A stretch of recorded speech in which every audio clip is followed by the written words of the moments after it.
ஒரு நாளைக்கு பஸ்ஸு முன்ன வரும், ஒரு நாளைக்கு பஸ்ஸு முன்ன வரும், ஒரு நாளைக்கு வேகமாக வரும், ஒரு நாளைக்கு முன்னாடியே வந்துடும், ஒரு நாளைக்கு அடுத்த ஒரு 1/2 மணி நேரம் கழிச்சு வரும். எல்லாம் வாழ்க்கையில் தானே இருக்கும். இன்றைக்கி பாரு, இன்றைக்கி சந்திராஷ்டமம் பஸ்ஸில் அங்கே நின்னது 40 பேர், 40 பேருக்கு மேலே சந்திராஷ்டமம். ஏம்மா அப்படி பண்ணுற நீ?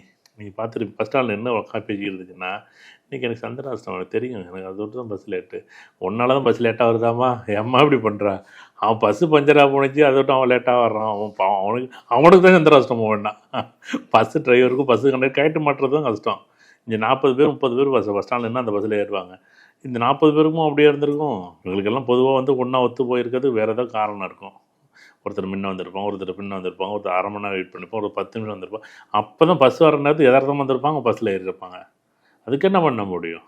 40 பேர் ஏறாங்க, 40 பேர் ஒரே டயத்தில் வந்திருப்பாங்க, 40 பேர் ஒரே இடத்துக்கு போக போகிறாங்க, 40 பேர் 4 பேர் முன்னாடி போயிருப்பாங்க, 40 பேர் அப்படி வந்து 40 பேர் கஷ்டமாக இருந்துச்சு. பொதுவான நிகழ்வை போய் நீங்கள் வந்து தனிப்பட்ட ஜாதகத்தோட கொஞ்சம் ஆய்வு பண்ணி பார்க்கணும். 2 நாள் கழிச்சு பாருங்கள். நீங்கள் உங்களுக்கு சந்திராஷ்டமம்னு தேதி காலண்டர் போட்டுச்சுன்னா இன்னை விட்டு நாளைக்கு இல்லை நாளை மறுநாள் பாருங்கள். கவனமாக இருங்க. அன்றாட செயல்களில் சின்ன சின்ன செயல்களில் பார்த்து போகிறது, நடந்து போகிறது, வழிகிட்டு விழாமல் போகிறது, கொஞ்சம் அடிபடுறது, திட்டுறது, ஏதாச்சும் சின்ன சின்ன விஷயங்களில் கவனக்குறைவால் இந்த மாதிரி ஒரு பதட்டம் அடைகிறதானே. இது வந்து ஒரு சிறு மூளையோட பாதிப்பு. அன்றைக்கி என்ன பண்ணும், அந்த மூளையோட தன்மை என்ன பண்ணும் அப்படின்னா, இப்போ அன்றைக்கி நீங்கள் தண்ணி வந்து சரியாக வந்து உணவு சாப்பிட்ருக்க மாட்டீங்க, தண்ணி குடிச்சிருக்க மாட்டீங்க.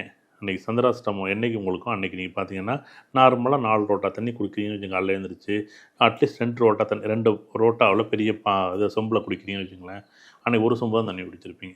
மூளை என்ன பண்ணியிருக்கும், வறண்டு போயிருக்கும். மூளை என்ன பண்ணியிருக்கும், உதாரணமாக வந்து ஒரு வறட்சியாக இருக்கும் நாக்கெல்லாம். அன்றைக்கி நீங்கள் கோவப்படுவீங்க, பைக் சாவி வச்சுட்டு போவீங்க, ஹெல்மெட்டை மறந்துட்டு போயிருப்பீங்க, அங்கே டிராஃபிக் போலீஸ் கரெக்டாக நிற்பார். சிறுமூளையோட செயல்பாடு அன்னைக்கு தாக்கம் குறைவாக இருக்கும் பொதுவாக. அவ்வளோதான் தவிர பெருமூளை திட்டமிடும், சிறுமூளை அதை செயல்படுத்தும். அவ்வளோதான் விஷயம். பெருமூளைங்கிறது சூரியன், சிறுமூளைங்கிறது சந்திரன். இவ்வளோதான் விஷயம். சிறுமூளைக்கு இப்போ என்ன பண்ணுறது, இப்போ சூரியன் மறையுதுன்னு சொல்கிறோம்ல, சூரியன் மறையவே இல்லை. ஆனால் நம்ம சூரியன் மறையுதுன்னு சொன்னால் புரியுங்கிறதுக்கு தான் நானும் சொல்லணும்.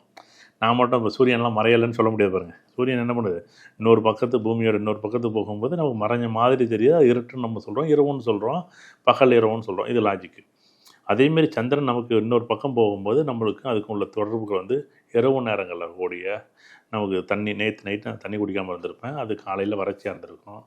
காலையில் எழுந்திரிக்கும் போது வழிக்கிட்டு விடுவது, காலையில் எழுந்திரிச்சு பார்க்குறது, சின்ன சின்ன அந்த மூளையோட செயல்பாடுகள் தான் உண்மையிலேயே பாதிப்பாக இருக்கும். இது ஏதோ வந்து சூரியன் சந்திரன் கிரகங்கள் இருக்குது. ஆனால் சூரியன் சந்திரன் மூளையில் வந்து சூரியன் சந்திரன் பெருமூளை சிறுமூளை.